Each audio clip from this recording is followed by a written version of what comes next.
Jonas 4. Jonas le prit très mal et se mit en colère. Il adressa cette prière à l'Éternel. Ah, Éternel, je l'avais bien dit quand j'étais encore dans mon pays, et c'est pour prévenir cela que je me suis enfui à Tarsis, car je savais que tu es un Dieu plein de grâce et de compassion, lent à te mettre en colère et riche en amour, et que tu renonces volontiers à faire venir le malheur que tu as annoncé.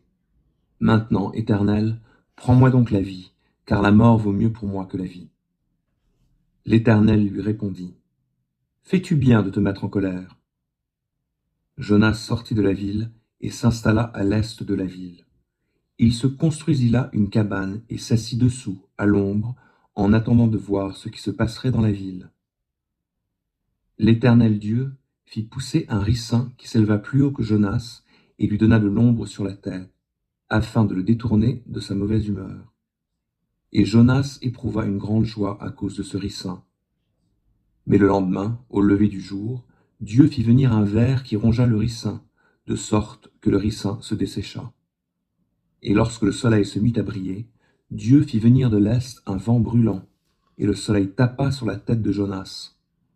Sur le point de tomber en défaillance, Jonas demanda la mort en disant « La mort vaut mieux pour moi que la vie. » Dieu demanda à Jonas « Fais-tu bien de te mettre en colère à cause de ce ricin ?»